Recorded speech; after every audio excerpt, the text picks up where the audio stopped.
Well, Your Excellency, the meeting also released information on social media. You recognize the damaging and negative impact of fake news and worry about its destructive and dangerous potential. But item 12 of your communique says that the federal government should ensure that technology is used effectively for the advancement of the Nigerian security and not its destruction, by working with the technology cum social media platforms. Well, you know that the federal government had been talking about censoring social media on the one hand.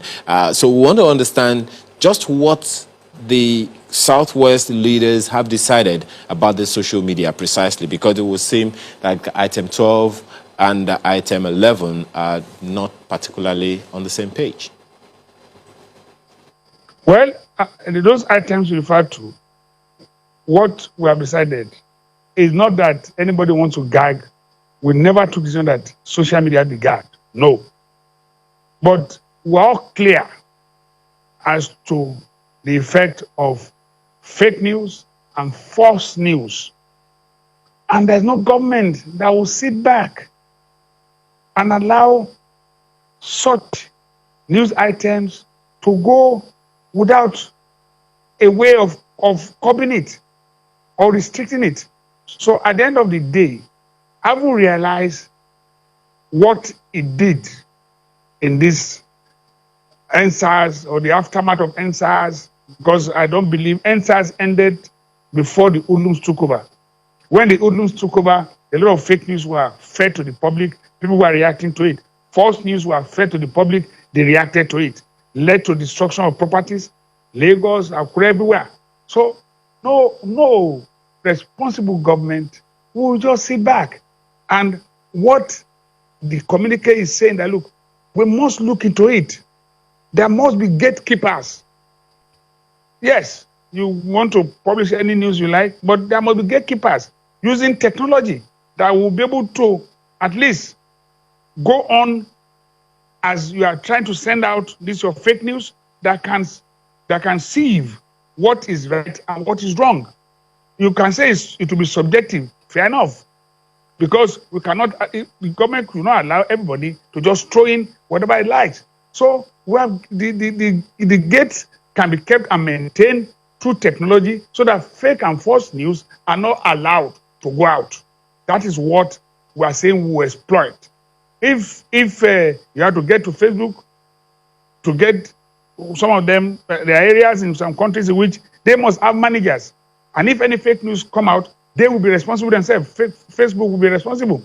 You can have such band that will restrict what comes out, not because they won't restrict my personal conversation, they won't restrict what I'm saying to my friends. But if I want to take out news and say that thousands have been or hundreds have been killed in Lekki, Toge, for instance, then before it comes out, I must have evidence of people who died on the ground. Show me. And if it's not there, I will say to you, you cannot use my band to propagate such a news item. That's what we are saying. So there must be a way in which people, a technology, I know the technology exists. They're using it everywhere, using it in Russia, using it in China. We are not saying we should go there out, but they're using it even every other place. So nobody, if we cannot be disciplined enough to be able to know that we don't churn out news that can cause a lot of damage in the society, then the government itself must be proactive enough to find a way at least to control it. That's what we are saying. You know, some are always quick to also say, while that is being done, what about statements made by political actors during campaigning, divisive statements and whatnot? I recall we had a conversation with you and you called them political gunshots. So in the same vein, do you think that should be, applied to all those statements made by political actors, politicians, during, before or after elections, all those statements? Do you think that should be applied to? Thank you for that. Luckily, you have not pointed out to where these political gunshots have led to mayhem. Because among politicians, they know themselves. Do you think we take ourselves too seriously? We know what it is when you go on the local platform, government elections. During the local what I'm government saying. elections in your state, in Idori, for example, we saw violence, and in other areas. So, I mean, if you say these statements don't lead to violence, I wonder, with the violence we have seen, what was responsible for that then? I thank you. Said during the local government election, can you tell me, because you have to be specific, what statement led to that? That is it. What statement led to that?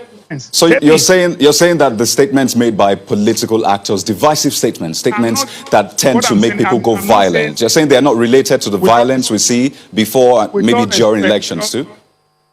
With all respect to you, I said, tell me what particular statement led to that. That's all. And I answer you. So what's your basic... Understandable. I understand, Your Excellency. So you're saying that these statements should be allowed to be made if they can be linked to violence? Is that what you're saying?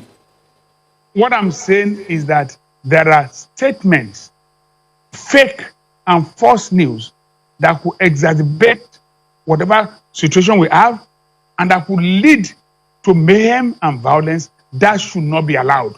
And I'm also now reiterating that most of these statements that they make on political platform, politicians understand themselves.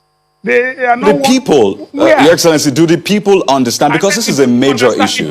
Do the people understand? Because if they hear a politician saying, well, we're going to win this election at all costs, regardless what happens, I mean, the people will go out there and try to win it at all costs. The people don't do that. If you say you win election at all costs, they know you are just a joker, and most people will tell you and react almost immediately, you are a joker, you will not win. So if I say I will win at all costs, you too say you will be defeated at all costs, and everybody will be quiet. There's nothing, political statement like this, as I said to you, it's just tantrums. It's different from, don't compare this with what happened recently. It's not the same. People did not die. You say you have hundreds who have died. So what are we saying? Are they the same? Are you saying that reaction to the massacre of people is the same thing as saying election will be won at all costs? No, they are not the same. Please let us compartmentalize all these statements.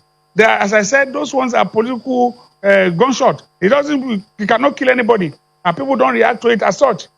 But when it comes to what we saw recently, it's not an easy thing. You carry somebody that will happen in a film, and you now bring it out on the Facebook and say, oh, we are carrying a dead body. Until that person came, oh, this was not a dead body, we acted this film. Is it the same? Seeing dead body and saying this is somebody who was killed? I reacted. So everybody will react, how can they be killing this way, until you find out that, not that people were wounded and co, but not that extent. Let us be fair to ourselves. So don't link it up. Let's separate this from what happened recently. Political gunshots are nothing.